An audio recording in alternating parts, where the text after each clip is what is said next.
The weapon that saved more Marines in a single week on Okinawa than naval bombardment and napalm combined was nearly melted down for scrap metal. Nobody knew what it could do. Not the generals who ordered it to sit idle behind the lines. Not the logistics officers who called it a waste of steel. Not even the 6 men who crewed it every day who sat in its open turret playing cards while the war raged 3 miles to the south.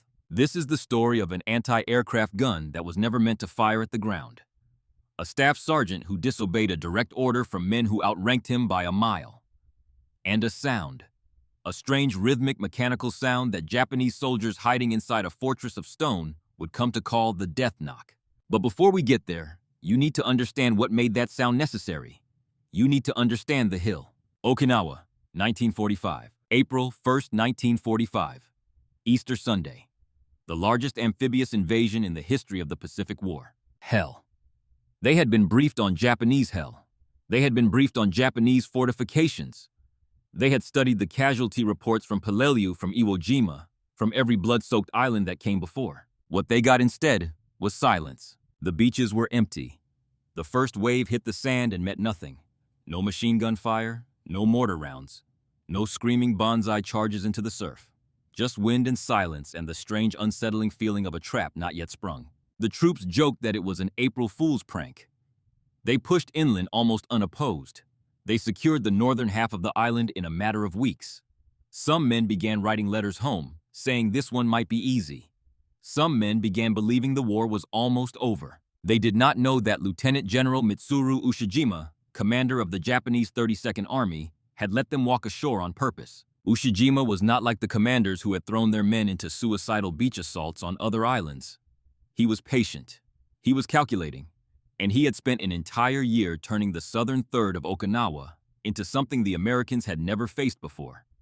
A defensive line that stretched from coast to coast, anchored on ancient Shuri Castle at its center with nearly 100,000 soldiers dug into a network of tunnels and caves carved deep into the coral limestone. He called it the Shuri Line. The strategy was unlike anything in the Pacific War. No charges, no glory, just wait. Let the Americans come south. Let them climb the ridges and the hills, and when they reach the top, kill them from every direction at once. At the western end of this great defensive wall where the line met the sea, 3 small hills formed the anchor. The Japanese called them by military designations. The Americans gave them names that sounded almost gentle: Half Moon, Horseshoe, and Sugarloaf. Sugarloaf Hill stood 50 feet tall and maybe 300 yards long. From a distance, it looked like nothing more than a bump in the road. A pile of dirt and coral barely worth noticing. The Marines who first laid eyes on it on the morning of May 12th thought they could take it before lunch. They could not have been more wrong. Over the next 6 days, that insignificant little hill would consume more than 2,600 Marines, killed, wounded, or shattered beyond the ability to fight. Another 1,200 would be evacuated for what the medical officers called combat fatigue, a term that sounds clean on paper, but looked like men staring at nothing, unable to speak. Unable to move, unable to remember their own names. The hill would be assaulted 11 separate times. Companies would be wiped out, replaced, wiped out again. The same 50 feet of dirt would change hands over and over, each exchange paid for in blood that ran down the slopes and pooled in the ravines below until the mud itself turned red. But the worst part was not the dying. The worst part was how the dying happened. And to understand that, you need to understand the caves. The boy from South Boston, Private First Class James Sullivan, was 19 years old, and he was lying face down in a shell crater at the base of Sugarloaf Hill, and he was using the bodies of dead Marines as a shield. He had been there for 3 days. Sullivan came from South Boston, Massachusetts. His father worked the shipyards. His grandfather had fought in France in 1918 and came home with a limp, and stories he never finished. Sullivan enlisted in the Marine Corps in 1944. Trained at Camp Pendleton in California, and shipped out to the Pacific with the 22nd Regiment of the 6th Marine Division, the newest division in the Corps. He was 19 years old, and he was listening to his friends die one by one, and he could not see who was killing them. The rain had turned everything to mud. Not clean mud. Mud mixed with blood and fragments of things Sullivan did not want to identify. The smell was something he would carry for the rest of his life. Cordite and copper and the sweet rotting stench of bodies that had been lying in tropical heat for days.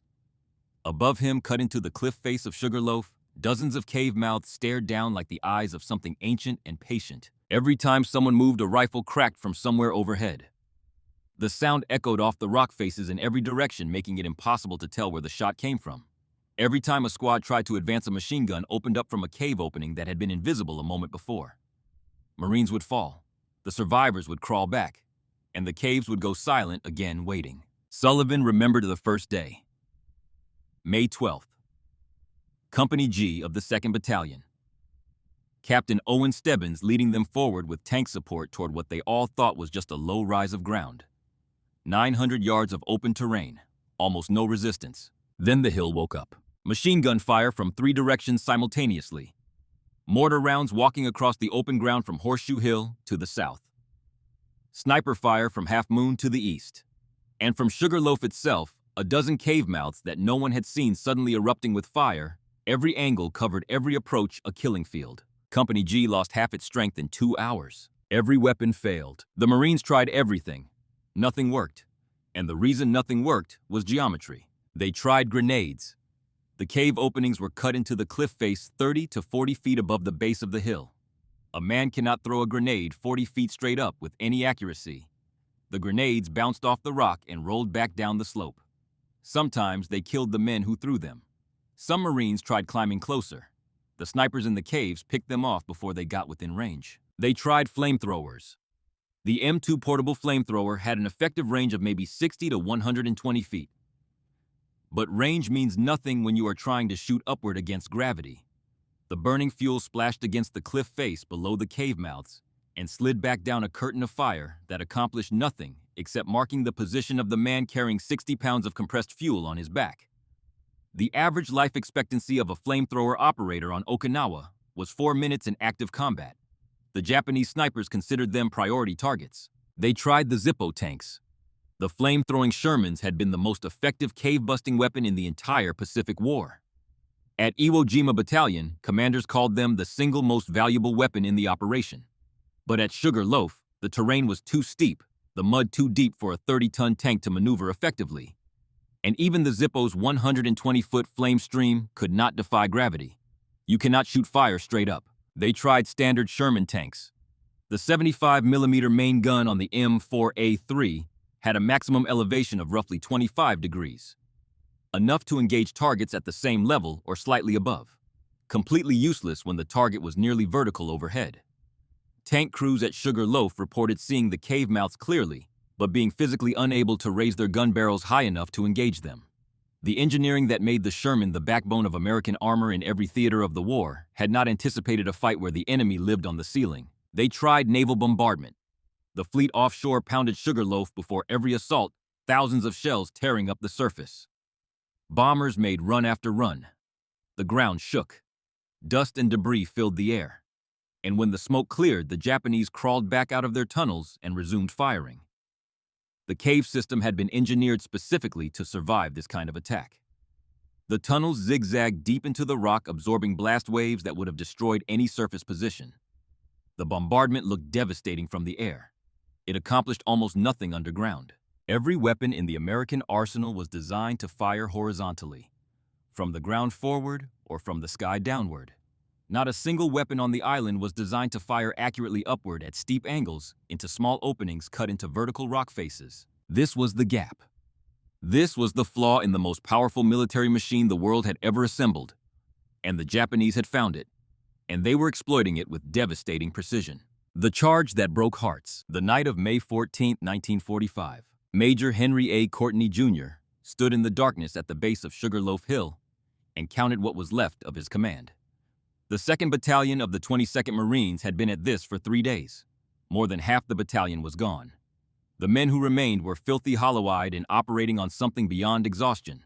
Some of them had stopped flinching at gunfire, not out of bravery, out of a numbness that the medical officers recognized as the first stage of complete psychological collapse. Courtney gathered volunteers.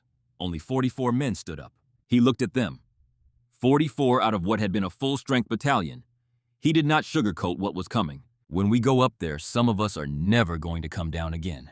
You all know what hell it is on the top. But that hill has got to be taken, and we are going to do it. I am going up to the top of Sugarloaf Hill. Who is coming along? 44 men followed him into the darkness. They moved up the forward slope in silence, step by step through ground that was more graveyard than battlefield. They reached the crest. They took the summit. For a few hours in the dark, the hill belonged to the United States Marines. When dawn broke, the Japanese counterattacked from every direction. Courtney was killed by mortar fragments on the hilltop he had taken. He would be awarded the Medal of Honor posthumously. Most of the 44 who followed him were killed or wounded in the same assault. The hill was lost again, for the 5th time in 6 days. Down at the base, Sullivan heard the firing intensify, then fade, then intensify again. He did not know Courtney was dead. He did not know the name of the man who had just led 44 volunteers into the most hopeless charge of the Pacific War. He only knew that every morning more bodies rolled down the slopes of Sugarloaf Hill, and every evening another plan to take the hill had failed. But what Sullivan could not have known, what nobody at Sugarloaf knew, was that 3 miles to the north, sitting in a sand revetment near Higuchi Beach, there was a weapon that could solve every one of these problems. A weapon that could elevate its barrels to 85 degrees above horizontal, almost straight up. A weapon with enough explosive force to collapse cave mouths and enough rate of fire to walk destruction along an entire cliff face in minutes. And it was about to be melted down for scrap. The Coffin on tracks. Before we go further, I want to ask you something. If you served in the military, or if your father or grandfather served in the Pacific, you have probably heard stories about the caves. The Japanese tunnel systems that nothing could crack. Drop a comment below if you have a family connection to Okinawa or to the Pacific Campaign. And stay with me, because what this staff sergeant did next was something the generals never saw coming, and it changed the course of a battle that was eating the Marine Corps alive. Staff Sergeant Thomas Brennan was 28 years old, and he had not fired his weapon in anger since arriving on Okinawa 6 weeks earlier. Brennan was not a Marine. He was United States Army assigned to an anti-aircraft automatic weapons battalion attached to the 10th Army for the Okinawa campaign. He came from Pittsburgh, Pennsylvania. His father had spent 30 years pouring steel at the Carnegie plant, and Brennan had grown up with the sound of metal and machinery in his bones. He enlisted in 1942, trained on anti-aircraft systems, and eventually found himself commanding an M19 gun motor carriage on an island in the Pacific, pointing his guns at a sky that held nothing worth shooting at. The M19 was built on the lengthened chassis of an M24 Chaffee light tank. Twin Cadillac 5.8 engines mounted in the center of the hull, producing a combined 220 horsepower. At the rear, an open-top turret mounted 2 Bofors 40mm automatic cannons fed by 4-round clips that the loaders hand-fed into the gravity mechanisms. The turret rotated a full 360 degrees. The guns could depress to 5 degrees below horizontal and elevate to 85 degrees above it. Practically vertical. The armor was thin, half an inch at best along the front hull, a 1/4 inch on the turret shield. Enough to stop a pistol round or shrapnel fragments at distance, not enough to stop a rifle bullet at close range. And the turret had no roof. The crew of 6 sat in the open air, exposed to the sky, exposed to everything. The vehicle carried 352 rounds of 40mm ammunition on board, with another 320 on an M28 trailer towed behind. Every time the M19 rolled past an infantry position, soldiers laughed. They called it the Coffin on tracks. They called it the paper tank. They pointed at the open turret and made bets on how many minutes the crew would survive in a real fight. A logistics officer on an inspection visit looked at it and said without irony that they should melt it down for scrap. At least then, it would contribute something to the war effort. Brennan said nothing to any of them. He had learned that arguing with logistics officers was like arguing with weather. You might feel better afterward, but nothing changed. But in the silence, Thomas Brennan was thinking. He had been reading the combat reports coming back from the front lines. Unofficial copies passed to him by runner teams and medics who moved between the rear and the forward positions. He read about the caves. He read about the elevation problem. He read about Marines dying because no weapon could shoot high enough. And one night, sitting on the turret of his M19 under a pale Pacific moon, Brennan looked up at the twin Bofors barrels silhouetted against the stars and saw something that no general, no tactics officer, and no weapons specialist on the entire island had considered. Every weapon on this island fires horizontal. Not one of them fires up. But these guns can fire up. 85 degrees, almost straight up at the sky. The same geometry that made the M19 useless against tanks made it perfect for engaging cave mouths cut into vertical cliff faces.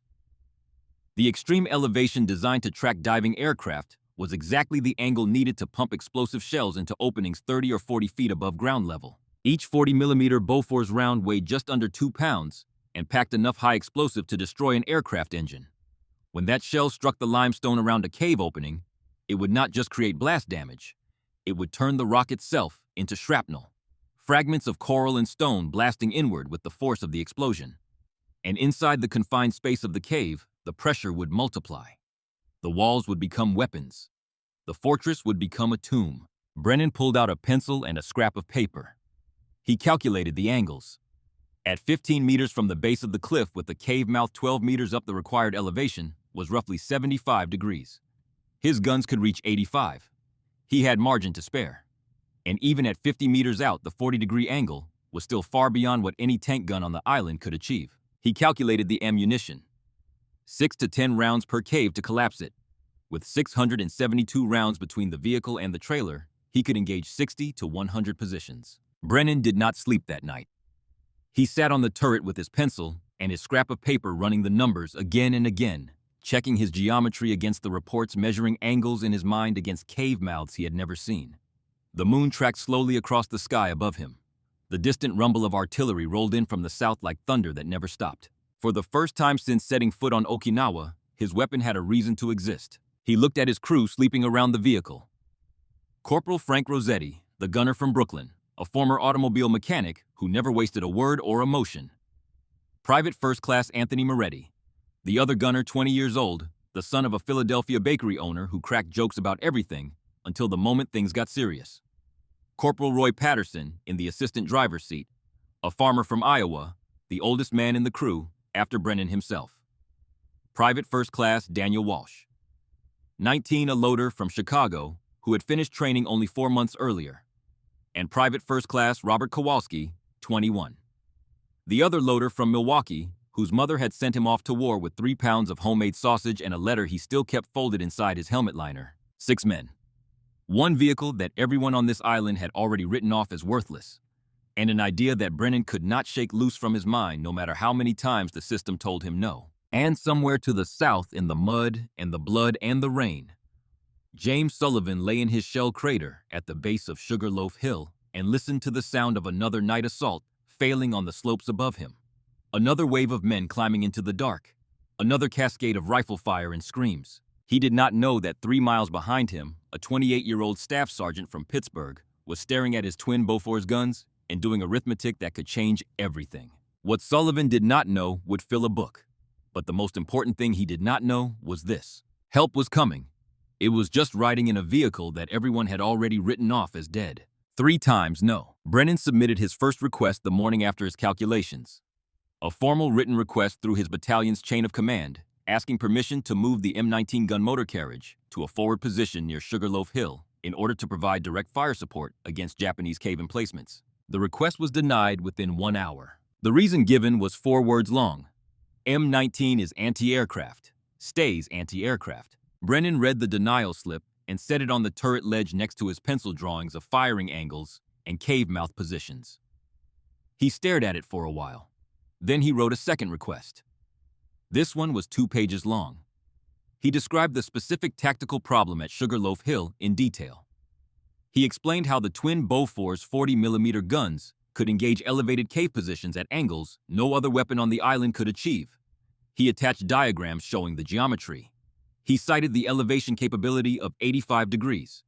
He calculated the number of rounds needed per cave. He even estimated the rate of advance that infantry could achieve once the interlocking fields of fire were disrupted. The second request vanished into the command system and never came back. No denial, no acknowledgement.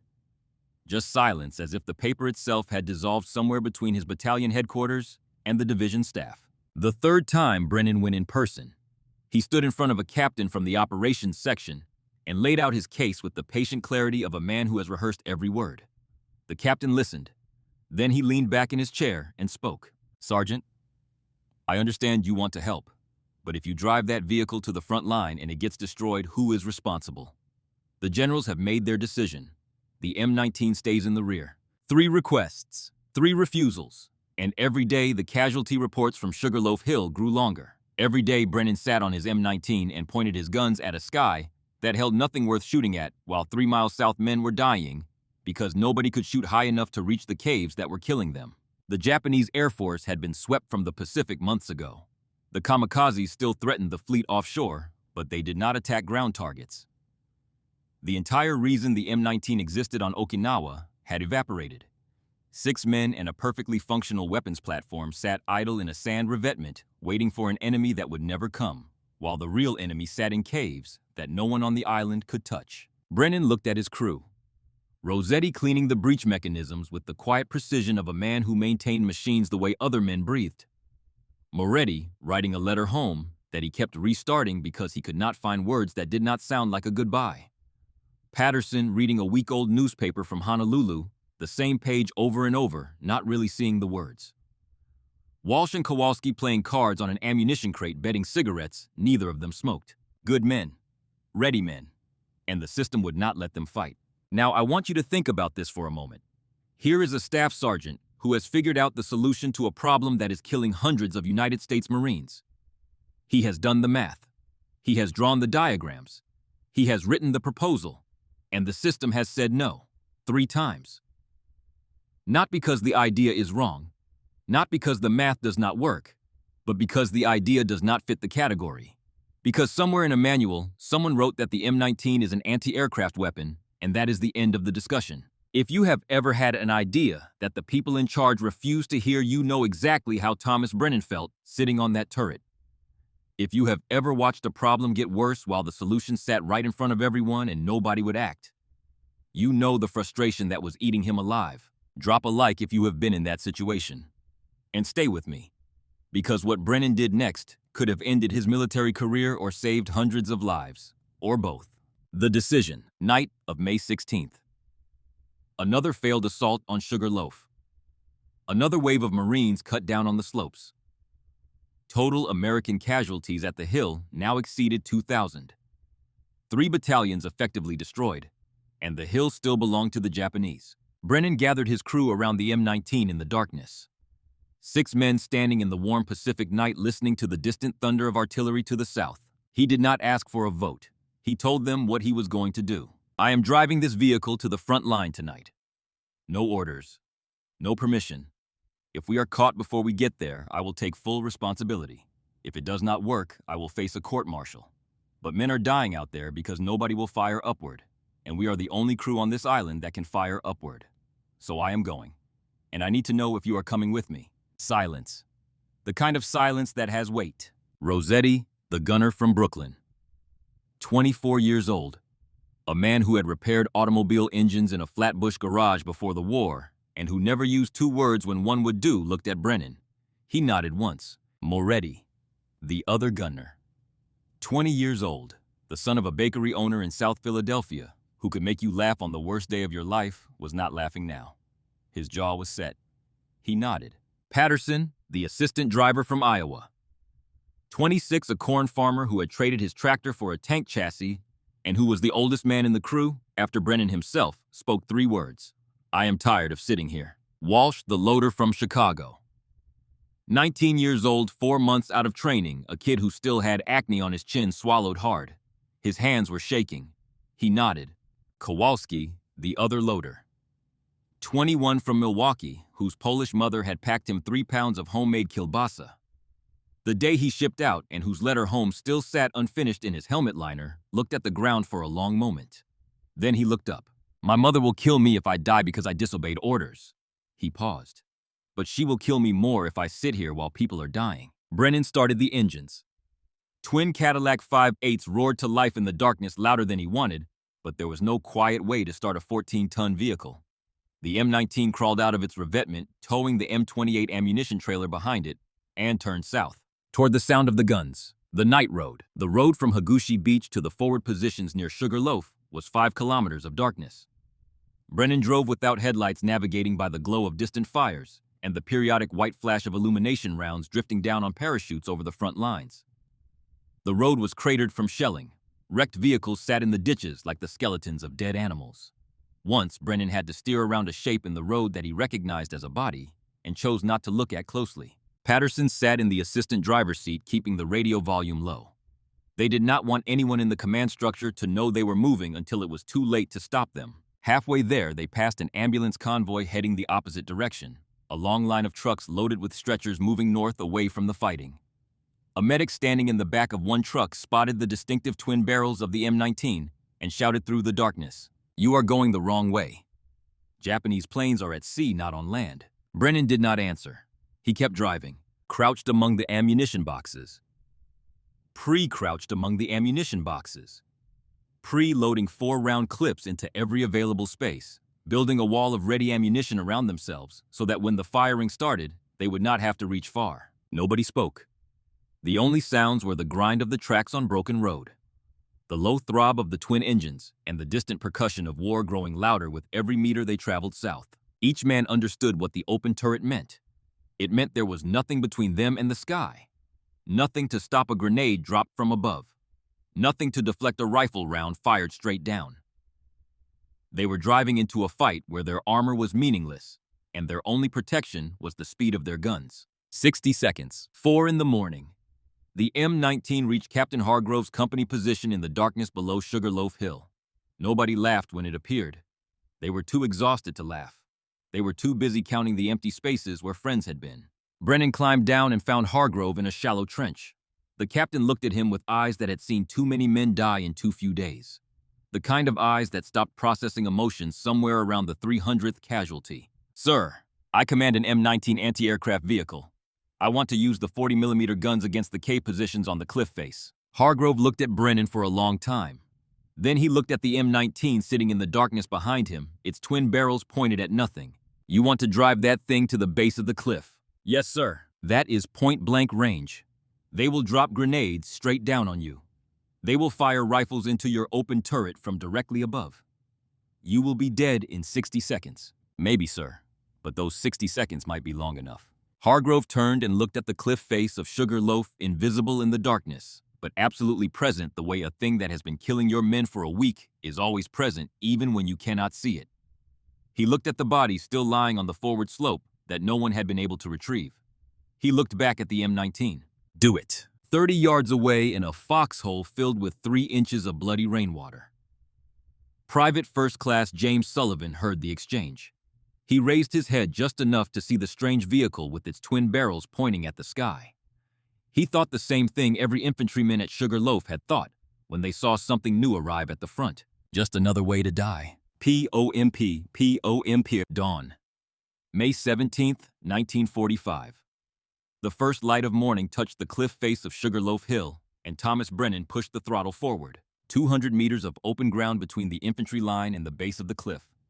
Brennan drove straight across it, threading between shell craters and fragments of things that had once been human beings, with the cold focus of a man who had accepted that the next 10 minutes would determine whether he lived or died, and whether anything he believed about his weapon was true. The Japanese spotted the M19 immediately. Rifle fire erupted from multiple cave mouths along the cliff face. Rounds pinged and sparked off the thin armor, a sound like hailstones on a tin roof, rapid and sharp and everywhere at once. A grenade sailed down from above and detonated 3 meters to the left of the vehicle. Rock fragments sprayed upward and rained into the open turret. Walsh felt something slice across his cheek. He wiped blood with the back of his hand and kept feeding clips. Brennan did not stop. He did not slow down. He drove straight to the base of the cliff until the rock face filled the sky above them. At 50 meters, Moretti elevated the twin barrels to 60 degrees and opened fire. The sound was unlike anything the infantry had ever heard on Okinawa. Not the deep singular thump of a Sherman 75mm cannon. Not the sustained roar of the Browning Quad 50 that tore the air like ripping canvas. This was something else entirely. A rhythmic double beat, precise and mechanical, 2 barrels firing in precise alternation, each shot a fraction of a second after the other. A sound that was not chaotic like battle, but ordered like a machine, like a pulse, like a heartbeat. Pomp, pomp, pomp, pomp, pomp, pomp. It echoed off the cliff face and rolled across the battlefield, and every man who heard it stopped what he was doing and turned toward the sound because it was new. And in combat, new sounds either save you or kill you, and you need to know which one immediately. When the first round struck the coral limestone surrounding a cave mouth, the effect was instantaneous and catastrophic. The rock did not just crack, it shattered. Fragments of stone and calcium blasted inward with the force of the detonation, turning the cave walls themselves into a storm of shrapnel. And inside the confined space, the pressure wave had nowhere to go. It bounced off the rock walls and amplified again and again in a fraction of a second. The men inside were hit not just by the shell, but by their own fortress. The first cave collapsed after 6 rounds. The limestone, weakened by millennia of tropical erosion, could not withstand the concentrated hammering of high-explosive shells detonating directly against its structure. The mouth that had poured fire down onto Marines for 3 straight days simply ceased to exist. One moment it was there, a dark slot in the rock face with a machine gun barrel protruding from it. The next moment, it was a pile of rubble and a cloud of white dust drifting across the cliff face. Rossetti traversed this turret 10 degrees to the right and engaged the next cave opening. Pomp, pomp, pomp, pomp. The shells walked up the cliff face in a neat ascending line, found the dark opening, punched inside, and detonated in the confined space. A secondary explosion followed. Ammunition stored inside the cave cooking off from the heat and pressure. Black smoke boiled out of the shattered mouth for a few seconds before the entire structure folded inward on itself. Brennan called it the snip maneuver. Find the cave mouth. Put the rounds precisely inside it. Let the confined space do the rest. The explosion has nowhere to escape. The pressure has nowhere to release. The defenders are crushed by the very stone that was supposed to protect them. Cave number 3. Cave number 5. Cave number 8. Each one the same sequence. Identify. Traverse. Elevate. Fire. 6 to 10 rounds. Observe. If silence, move on. If still firing, shoot again. Each one accompanied by the same sound rolling across the hillside like a drumbeat. The kill zone. At 30 meters from the cliff base, Moretti elevated the barrels to nearly 80 degrees.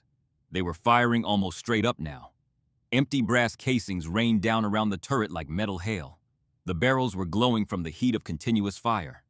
Ammunition was depleting at an alarming rate. And the crew was now inside what Brennan would later call the kill zone. Close enough for Japanese defenders to fire rifles directly down into the open turret. Close enough for a well-placed grenade to end everything. The first minute. A Japanese grenade dropped from a cave mouth directly above and fell into the fighting compartment of the turret. It landed on the turret floor between Rossetti's feet. Rossetti did not think. There was no time to think. His hand shot down, closed around the grenade, and threw it out over the side of the turret in a single motion that took less than 2 seconds. The grenade detonated 2 meters from the vehicle. The blast wave rocked the M19 on its suspension and peppered the hull with fragments. Rossetti looked down at his hand. It was still attached. He turned back to the gun controls. The second minute. A rifle round fired from almost directly overhead punched through the top of Moretti's left shoulder. Blood sprayed across the breech mechanism. Moretti did not stop firing. He locked his right hand around the firing grip and continued to traverse and elevate with one arm, while his left arm hung useless at his side, blood soaking through his sleeve and dripping onto the turret floor.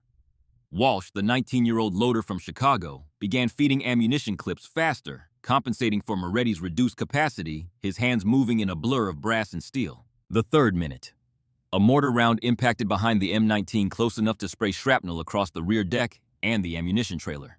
Brennan felt something strike his helmet. A fragment. Small. It did not penetrate the steel. He kept driving.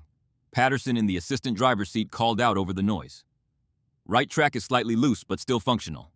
Kowalski, the other loader, was inserting clips at a rate he had never achieved in training, his fingers raw and blistering from contact with brass casings, superheated by the rate of fire, and he did not stop, did not slow, did not look at his hands. 3 minutes inside the kill zone. 3 minutes that should have destroyed the vehicle and everyone in it. And the M19 kept firing. Cave sweeper. The vehicle moved along the base of the cliff like a predator working a fence line. Methodical, patient, relentless. The turret rotated in slow, steady increments, pausing at each cave mouth just long enough to deliver 6 to 10 rounds before traversing to the next. The sound never stopped. Pomp, pomp, pomp, pomp. A mechanical heartbeat that echoed off the stone and rolled across the battlefield in waves. From his foxhole, Sullivan watched in disbelief. The strange vehicle with the twin barrels was crawling along the cliff face, its guns pointed nearly straight up, firing continuously. And for the first time in 5 days, the gunfire from above was decreasing. The cave mouths were going silent one by one, like candles being blown out along a shelf. One moment spitting fire, the next moment dark and still and choked with rubble. Sullivan raised his head. No bullet came. He crawled out of his foxhole, still alive. He stood up fully upright for the first time in 3 days. Still alive. He looked left and right and saw other Marines doing the same thing, rising from their holes like men emerging from graves, blinking in the daylight, looking at each other with the stunned expression of people who had already made peace with dying and now had to reconsider. The infantry began to advance. They followed the M19 the way infantry follows armor, using the hull as cover, moving in its shadow. For the first time since the battle began, Marines at Sugarloaf Hill were moving forward instead of backward. Sullivan looked at the vehicle he had called a Coffin on tracks the week before. He would never call it that again. He called it what every infantryman at Sugarloaf would soon call it, the name that would follow the M19 for the rest of the campaign and beyond. Cave Sweeper. Inside a cave on the cliff face, approximately 200 meters east of the M19's current position, Corporal Tanaka of the 62nd Division pressed himself against the wet stone wall and listened. Tanaka had been inside this cave for 6 days. He and 8 comrades shared a space no larger than a small bedroom. It was dark except when someone fired out through the narrow opening. The air was thick with gun smoke, sweat, and the smell of human waste from the corner they used as a latrine. They ate rice balls and drank from canteens that were running low. They slept in shifts on bare rock. But they were confident. They had been taught that their cave positions were impregnable, and for 6 days that teaching had proven correct. They had watched American tanks fire uselessly at the cliff, their gun barrels unable to elevate high enough. They had watched grenades bounce back down the slope. They had watched flamethrowers lick the rock below them without reaching the cave mouth. They had felt the shaking of naval shells and aerial bombs, and emerged afterward to resume firing. Nothing could reach them. That was what they believed. Then Tanaka heard a new sound. Pomp, pomp. It was unlike anything in his experience. Not the heavy concussion of a large caliber shell. Not the continuous tearing sound of a machine gun. This was rhythmic, mechanical. 2 beats in rapid succession repeating in a steady cadence. Like a heartbeat. Like something knocking at a door. The cave next to his, 5 meters to the west, exploded. Rock fragments blew through the gaps and cracks between the 2 positions. The shockwave hit Tanaka in the chest hard enough to push him backward against the wall. Dust blinded him. Screaming came from the adjacent cave, high and ragged. Then silence. Pomp, pomp, pomp. The sound was closer now. It was moving along the cliff face, moving toward his cave, one position at a time. Tanaka looked at his comrades. For the first time he saw fear on their faces. Not the fear of death. They had prepared for death. Every one of them had written their final letters. Every one of them had accepted that they would not leave this island alive. This was a different fear. The fear of realizing that the fortress you trusted with your life is not a fortress at all. And then something happened that had almost never occurred in the entire Pacific War. Some of them broke. Japanese soldiers began emerging from cave positions with their hands raised, climbing down from the rock face, stumbling across the rubble, walking toward the American lines with empty hands and dust-covered faces, and eyes that had seen something inside those caves that was worse than captivity. Worse than the shame their officers had promised. They chose surrender over being buried alive under their own stone. Marines who had been dying for 5 days stood and watched in silence as soldiers they believed would fight to the last breath came staggering out of the hillside, weeping. One of them was young, 17, maybe 18. His uniform was torn. His face was white with limestone dust except where blood had traced lines from his hairline to his jaw. His eyes were wide and wild and fixed on something only he could see.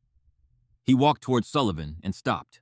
2 young men, opposite sides of the world, both 19 or close to it, both so exhausted that standing required conscious effort, both afraid, both wanting to live. Sullivan lowered his rifle. He raised his left hand and gestured toward the rear. Go! The Japanese soldier walked past him, and Sullivan realized that this was the first time he had seen the enemy as a human being and not as a target in his sights. I have to pause here and ask you something. When was the last time you saw or heard something that completely changed what you thought was possible? Something that took everything you believed to be true and shattered it in a single moment? Because that is exactly what happened on Sugarloaf Hill that morning. Marines who had lost friends, who had watched their companies destroyed, who had come to believe that this hill could not be taken. watched Japanese soldiers they thought would fight to the last man come stumbling out of caves with tears on their faces. And the sound that broke them was a sound nobody had ever heard before. The rhythmic double beat of twin Bofors 40mm guns firing almost straight up into the sky. If this story is hitting you the way it hit me, smash that like button right now. Every single like tells the algorithm that stories like this one deserve to be heard. By noon, the M19 had fired nearly all of its 672 rounds. The barrels were dangerously overheated. The turret traverse mechanism was grinding from hours of continuous use. Moretti had been evacuated to the rear, with his shoulder wound replaced by an infantry volunteer who had never operated a Bofors gun in his life, but was willing to learn on the spot because what he had just witnessed was worth any risk. And Sugarloaf Hill was crumbling. The cave system that had held the American advance for nearly a week was being destroyed position by position. The interlocking fields of fire that had created overlapping kill zones across every approach were now full of gaps. Dead gaps. Silent gaps. Gaps where cave mouths had been and rubble now sat. And through those gaps, infantry was finally advancing up slopes that had been impassable 12 hours earlier. The battle was not over.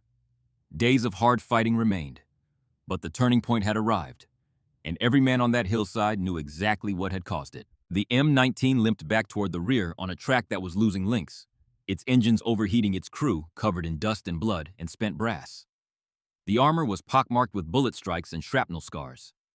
The turret was littered with empty casings that nobody had found time to clear. At the sand revetment, the logistics officer who had suggested melting the M19 for scrap was waiting. He looked at the vehicle. He looked at Brennan climbing out of the driver's hatch. He listened to the sound of Marine rifle fire advancing up Sugarloaf, moving across terrain that had been a graveyard since May 12th. He said nothing. He turned and walked away. Behind them, fading with distance but still audible, the last echoes of the pomp-pomp rolled across the ridgeline. And on the slopes of Sugarloaf Hill for the first time in nearly a week, the sound was not the sound of men dying. It was the sound of men moving forward. The report. The report went up the chain of command the next morning. It was written by Captain Hargrove in careful, measured language, the kind of language that officers use when they know that what they are describing will make someone above them look bad. The report described the cave-busting capability of the twin 40mm Bofors guns mounted on the M19 gun motor carriage. It described the extreme elevation angle that allowed the weapon to engage enemy positions that no other ground-based system on the island could reach. It described the systematic collapse of fortified cave emplacements along the cliff face of Sugarloaf Hill.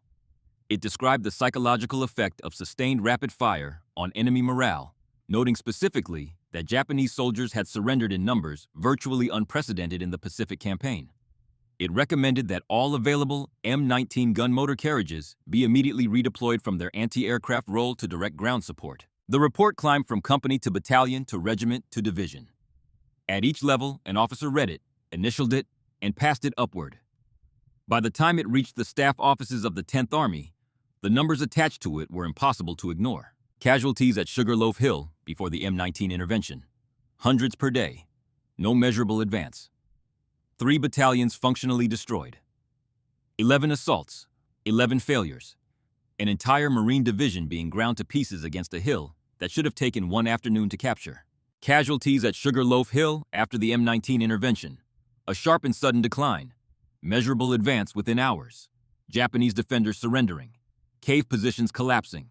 Infantry moving forward across terrain that had been a killing field since May 12th. The generals read this report. The same generals who had denied Brennan's request 3 times. The same generals who had insisted that the M19 was an anti-aircraft weapon and would remain in an anti-aircraft role. The same generals who had told a staff sergeant that the decision was final and the matter was closed. They read the numbers. They read about the surrenders. They read about the caves collapsing one by one while the pomp-pomp sound echoed off the cliffs.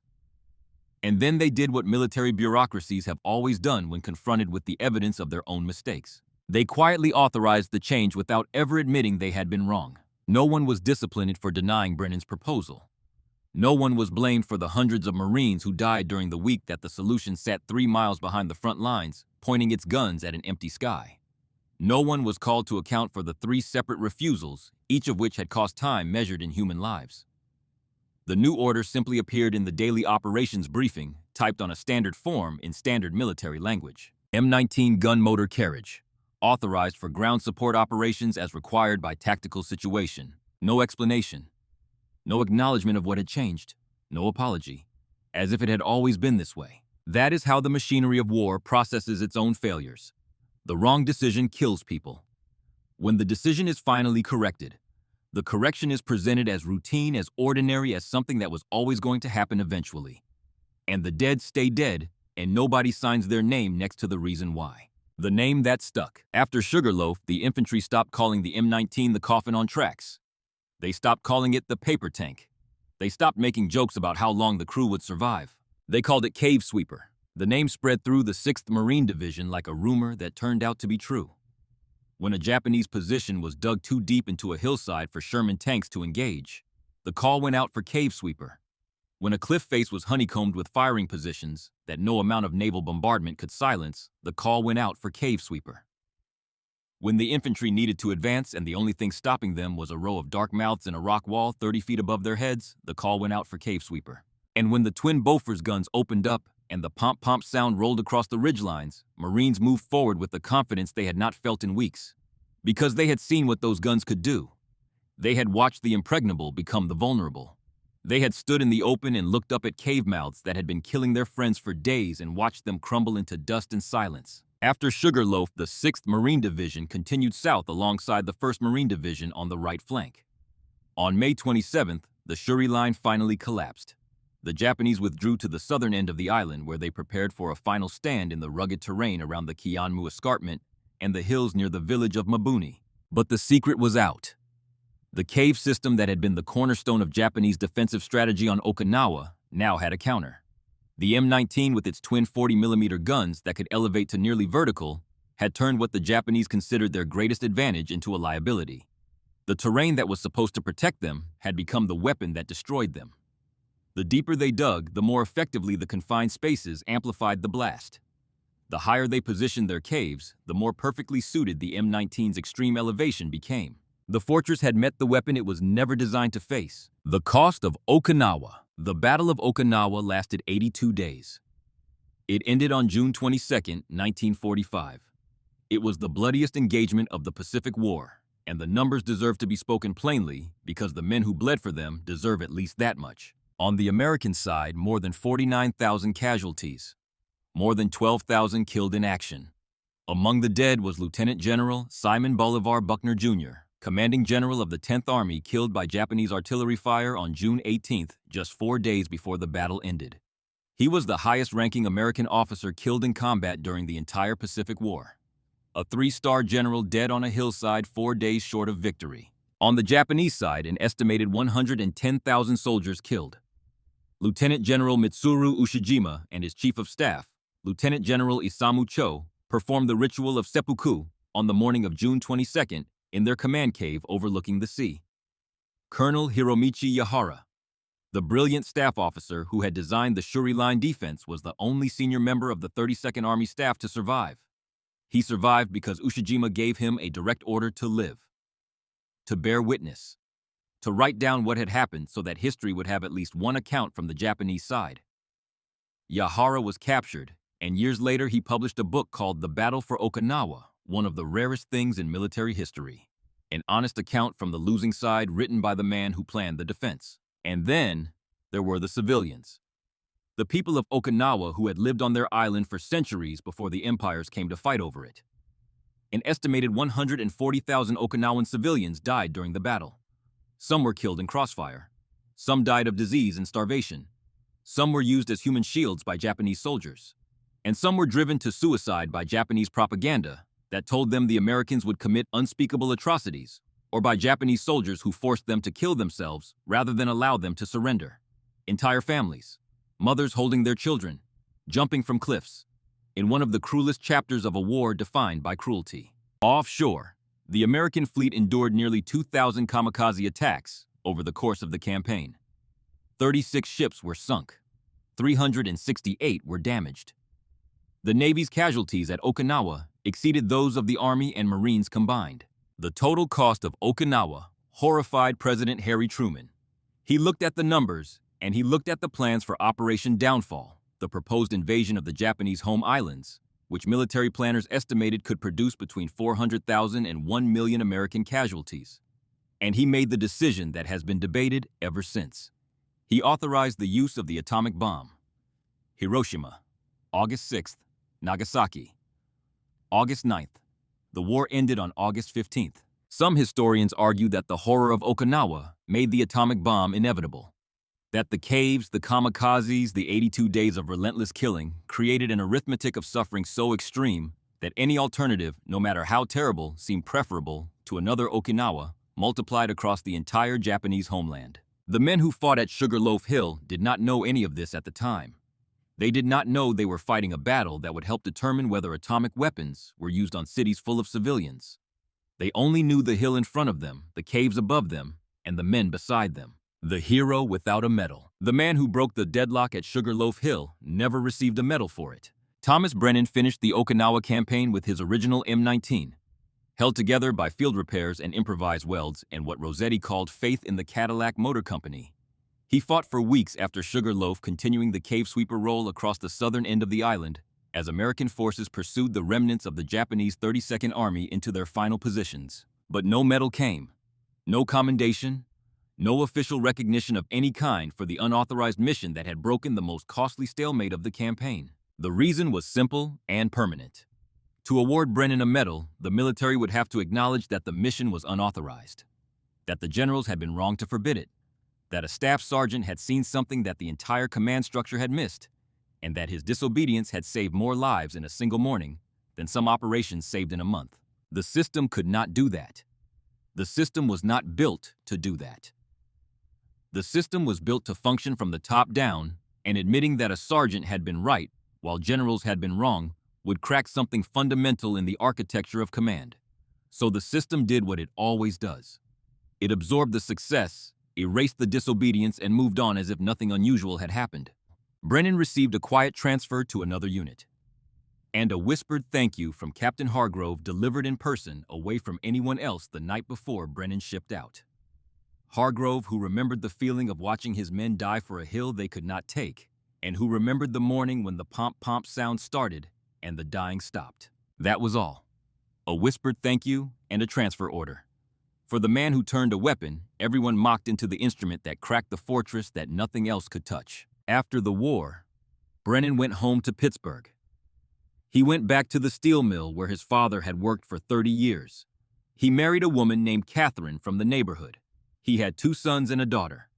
He went to work every morning and came home every evening, and on Sundays he took his family to Mass at St. Bridget's, and afterward they ate dinner at his mother's house, and nobody talked about the war, because nobody in that generation talked about the war. When his oldest son asked him years later what he had done in the service, Brennan said 4 words: "I drove a vehicle." He did not mention Sugarloaf Hill. He did not mention the 3 refusals. He did not mention the night drive without orders, or the 60 seconds that Hargrove said would kill him, or the grenade that Rossetti caught with his bare hand and threw back. He did not mention the sound of cave mouths collapsing, or the young Japanese soldier who walked toward Sullivan with empty hands and dust on his face and fear in his eyes. He did not mention the pomp-pomp. Like most veterans of that generation, the generation we now call the greatest, Thomas Brennan carried the war inside himself in a silence that lasted the rest of his life. Not because he had forgotten, because he remembered everything. Every sound, every face, every cave mouth going dark, every shell casing that rained down on the turret floor. The smell of hot brass and limestone dust. The way Moretti kept firing with one arm while blood dripped off his elbow onto the traverse mechanism. The way Walsh's hands shook for 3 days afterward, but he never mentioned it. Some memories are too heavy to share and too important to forget. So you carry them alone. You go to work. You raise your children. You sit in the pew on Sunday morning and listen to the priest talk about peace. And you do not mention that you know what peace costs because you were there when the bill came due. And when your son asks you what you did in the war, you say 4 words and you go back to pouring steel. And nobody in the room knows that the man eating pot roast at the dinner table once drove a 14-ton vehicle into the mouth of hell without orders because it was the right thing to do. 50 years later, James Sullivan survived Okinawa. He went home to South Boston. He married a girl named Margaret, who had written him letters every week for 2 years. He got a job at the Quincy shipyard where his father worked. He had 3 children. He built a life. And he did not speak about Sugarloaf Hill for 40 years. In 1998, the United States government awarded a belated Medal of Honor to Major General James L. Day for actions at Sugarloaf Hill in May of 1945. Day had been a young corporal during the battle, and his extraordinary heroism over several days of fighting had finally been officially recognized more than half a century after it occurred. It was a real event, a real medal, a real reminder that Sugarloaf Hill had not been forgotten by everyone. Sullivan saw the ceremony on the evening news.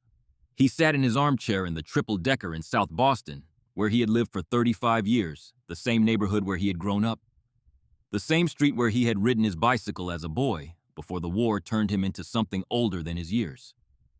He watched a 93-year-old man in a wheelchair receive a medal for something that happened on a hill that most Americans had never heard of.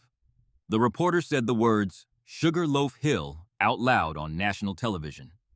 Sullivan's wife, Margaret, sitting on the couch beside him, noticed his hands gripping the armrests of the chair, hard enough to turn the knuckles white.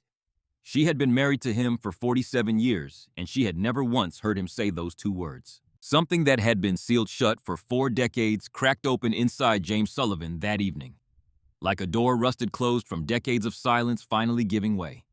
Not all at once, not completely, but enough. That night after Margaret had gone to bed, Sullivan called his son into the kitchen. He poured 2 glasses of whiskey from a bottle he kept above the refrigerator. He sat down at the same table where his family had eaten 10,000 meals, and for the first time in his life, he told someone about the hill. He told him about the mud and the blood and the smell of men who had been dead for days in tropical heat. He told him about the gunfire that came from invisible places in the rock and echoed off the cliff faces until you could not tell which direction was trying to kill you. He told him about Major Courtney standing in the darkness and asking who would come with him up the hill, and the 44 men who stood up, knowing that most of them would not come back down. And he told him about a vehicle that arrived before dawn on the morning of May 17th. A strange-looking machine with 2 gun barrels pointing at the sky, and armor so thin you could practically see through it. There was an Army staff sergeant. Sullivan's voice was shaking. He drove that anti-aircraft vehicle to the front line without orders. He drove it right up to the base of the cliff where everyone had been dying for 5 days. And he pointed those guns straight up, nearly vertical. And he fired. Sullivan paused. His hands were trembling on the arms of the chair. I do not remember his name. I do not know if he made it through the war. But I remember the sound. Those twin 40mm guns. Pomp, pomp, pomp, pomp. He looked at his son. That was the first sound I heard in 5 days. That was not the sound of somebody dying. Weapons are capabilities, not categories. The lesson of Cave Sweeper is a lesson that war teaches over and over again to anyone willing to listen. Weapons do not have fixed purposes. They have capabilities. And the difference between a weapon that sits useless in the rear and a weapon that changes the course of a battle is not engineering. It is imagination. The generals looked at the M19 and saw a category. Anti-aircraft. A label on a form. A line item in an inventory. A weapon with a designated role that could not be changed because the manual said so, and the manual was written by people who had never stood at the base of a cliff watching cave mouths spit fire. Brennan looked at the M19 and saw capabilities. An elevation angle of 85 degrees. 2 rapid-firing cannons loaded with high explosive rounds. A mobile platform that could bring those capabilities to wherever the problem was. He did not see what the weapon was designed to do. He saw what the weapon could do. And that difference saved more lives than any medal could measure. The lesson did not end at Okinawa. When the M19 finally saw its first official combat in Korea, in 1950, it was not used as an anti-aircraft weapon. The United Nations completely controlled the skies over the Korean peninsula. There was nothing to shoot at above. So the M19 was deployed as an assault gun, a direct fire support weapon, exactly the role that Brennan had invented at Sugarloaf. The twin 40mm Bofors guns proved devastatingly effective against Chinese mass infantry assaults at the Chosin Reservoir and along the Pusan perimeter. Thousands of enemy soldiers charging in waves across open ground met the same pomp-pomp sound that had echoed off the cliffs of Okinawa 5 years earlier. History once again confirmed what a sergeant had figured out before the generals. In Vietnam, the M19's successor, the M42 Duster, carried the same twin 40mm turret on the chassis of an M41 Walker Bulldog light tank. It never fired at an aircraft in Vietnam. Not once. Instead, It became one of the most feared perimeter defense and convoy escort weapons in the entire theater. The pomp-pomp sound rolling across the jungle at night meant that an American fire base was not to be trifled with. And then came the most remarkable circle of all. The Bofors 40mm gun. The very same weapon that sat on the M19 was removed from retired M42 Dusters and mounted inside C-130 Hercules transport aircraft, creating the AC-130 Spectre gunship. A weapon that had started its life as a ground-based gun pointing up at the sky was now an airborne gun pointing down at the ground. From earth to sky to sky to earth. The full revolution. The Bofors that Brennan had elevated to 85 degrees at Sugarloaf was now flying at 20,000 feet, pouring fire downward through the darkness onto targets that thought they were hidden. The pattern continues into our own century. Commercial drones designed to photograph real estate are carrying grenades over battlefields in Ukraine. Toyota pickup trucks built to haul rice are mounting 50 caliber machine guns in Libya and Syria and becoming the most common combat vehicles on Earth. Smartphones designed for telephone calls are serving as reconnaissance platforms, artillery spotters, and command and control systems for entire infantry formations. Innovation in warfare always comes from outside the system, from the people who look at a tool and see not what it was made for, but what it can do. From the mechanics and the sergeants and the corporals who do not have the rank to change policy, but who have the intelligence to see solutions that the people above them have been trained to overlook. Brennan was not a general. He was not a West Point graduate. He was a steelworker's son from Pittsburgh, who had learned to fix machines in his father's shop, and who looked at a weapon the entire military had written off, and saw the answer to a problem that was killing hundreds of Marines a week. Sometimes the most important innovation in a war is not a new weapon. It is a new way of using an old one. The Sound, the vertical war, was won by a vehicle that everyone said could not fight on the ground. The caves that swallowed battalions were collapsed by a gun that was only supposed to shoot at airplanes. The fortress that should have held for months fell in hours because one sergeant looked at his weapon and saw not what it was designed to do, but what it could do. Sometimes the thing that everyone mocks is the thing that saves everyone. Sometimes the coffin on tracks becomes the cave sweeper. Sometimes the pomp-pomp echoing off the cliffs is the sound of impossible angles and impossible odds. And one crew of 6 men who refused to accept that their weapon was useless. If this story hit you the way it hit me, smash that like button right now. Every single like tells the algorithm that the crews who turned sky guns into cave killers deserve to be remembered. If you are not subscribed yet, now is the time, because next week we are going to uncover another weapon that the generals tried to sideline. Another machine that everybody laughed at until it proved them all wrong. And drop a comment below. Answer me honestly. If you were standing in that open turret at the base of Sugarloaf Hill, grenades falling from above, rifle rounds punching through from overhead, your gunner hit in the shoulder and still firing with one hand, would you have kept loading those 4-round clips into the breech? Or would you have jumped for cover? I want to know. Because the 6 men in that turret already gave their answer. And their answer echoes off the cliffs of Okinawa to this day. Pomp-pomp,